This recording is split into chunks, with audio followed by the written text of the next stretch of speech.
First tonight to Ukraine, where the UN's nuclear watchdog has issued its report after visiting the Zaporizhzia power plant.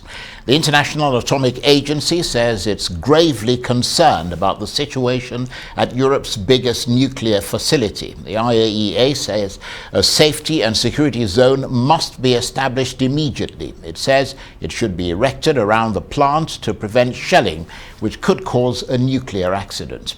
The inspection team says it saw damage to the building that houses nuclear fuel and radioactive waste. The report comes as news emerges that a backup line supplying power to the facility had been deliberately disconnected from the grid to extinguish a fire.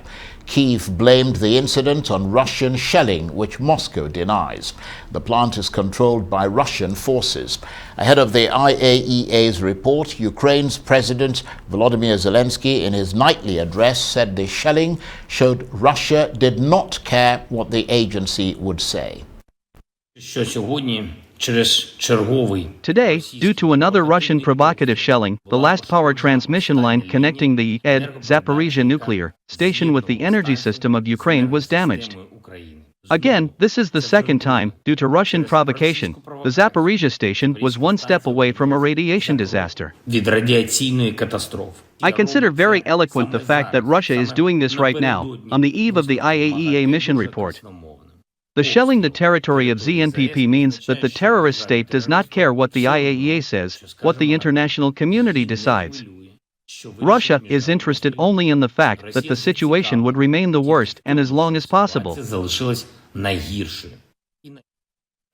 Volodymyr Zelensky. Well, for the very latest, we can cross live to Kyiv, where Arise correspondent Philip Crowther joins us now. Great to see you, Philip. So the long-awaited IAEA report has been released. Tell us more about what it's been saying.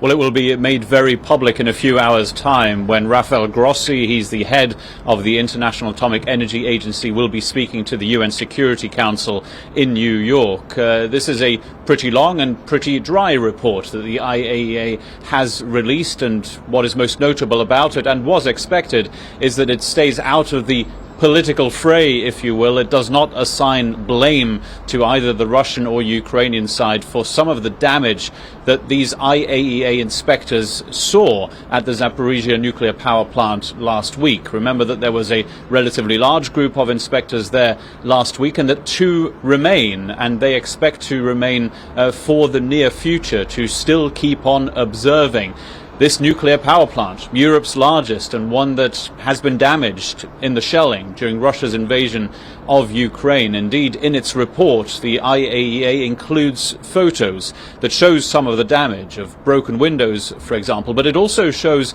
Russian military vehicles inside the nuclear power plant. And it calls in this report, among many of its, not demands, but its suggestions, if you will, is that first of all those military vehicles should depart, but also that the staff, the Ukrainian staff that is still working there under pressure from Russian forces should be protected. And more importantly, of course, as you mentioned, the IAEA is calling for what it calls a nuclear safety and security protection zone around the power plant. Now, this is not necessarily a demilitarized zone, something that a lot of world leaders have called for, but it might have to be one. The IAEA also calling for an end of the shelling, but again, not assigning blame. Remember that over the last few weeks, and indeed months already, there has been blame thrown back and forth from Russians and pro-Russian separatists saying that Ukraine is shelling this power plant that is currently controlled by Russian forces, and Ukraine, of course, saying that Russia is doing all of this right now. Well, absolutely, and you mentioned earlier, Philip, that the Ukrainians were obviously keeping an eye on what's going there, and the IAEA was talking about not wanting to apportion blame to either side. I mean, I suppose they don't want to risk the access that the 2 inspectors who are still at the plant have. I mean, because those 2 are based there now, aren't they? Yeah, absolutely, you're right. And access to this nuclear power plant was very difficult to get in the first place. There was a lot of back and forth between Ukraine and Russia as to how exactly these inspectors would get to the nuclear plant in the first place, because it is controlled by Russian forces. Would they enter through Russian-controlled territory, or would they come through right here, the Ukrainian capital city of Kiev? That is, in the end, what they did. So that, in a sense, was a concession from the Russian side. The Iaea has said for a long time, every time it's been asked and every time its head, Rafael Grossi, has been asked about who might be to blame for the damage at the power plant and the danger of a nuclear catastrophe, as the Ukrainian President Volodymyr Zelensky says so again and again. Well, they have stayed out of this. They are not saying anything about who might be to blame for the damage there right now. It notes in its report that it has seen reports from the Ukrainian side that there might have been Russian shelling, but that is essentially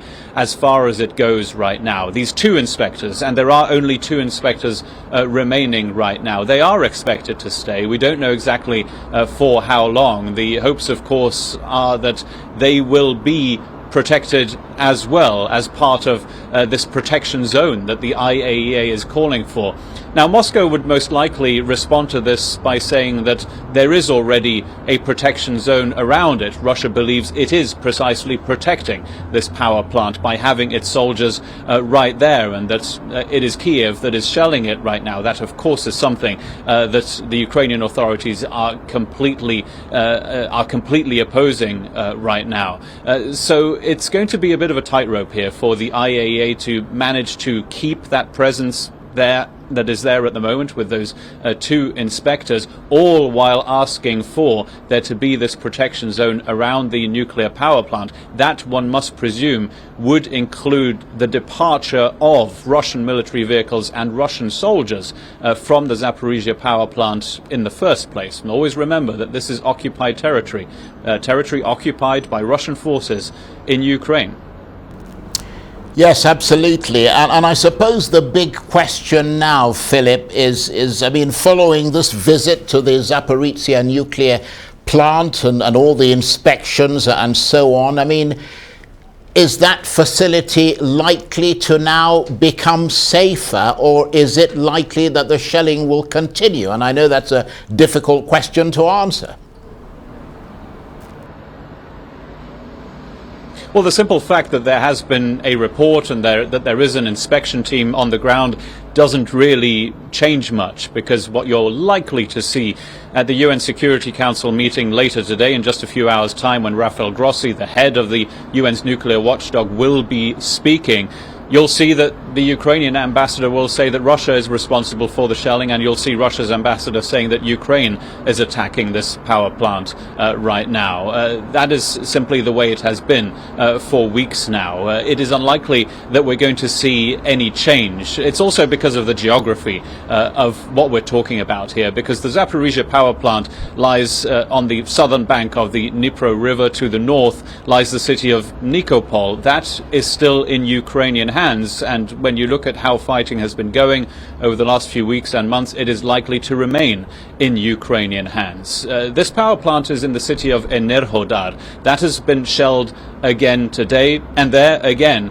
you are seeing Moscow saying that these were Ukrainian forces who shelled the city of Enerhodar, and Ukraine is saying that Russia has attacked the city in the Ukrainian territory of Nikopol, simply for the simple fact that on one side of the river you have Russian occupied territory and this nuclear plant currently in Russian hands. On the other side of the river you have Ukrainian held territory. Means that it is very unlikely that there is going to be any kind of a ceasefire anytime soon in that specific region. Philip, thanks very much indeed for that update and your analysis. Arise correspondent Philip Crowther talking to me there from the Ukrainian capital, Kyiv.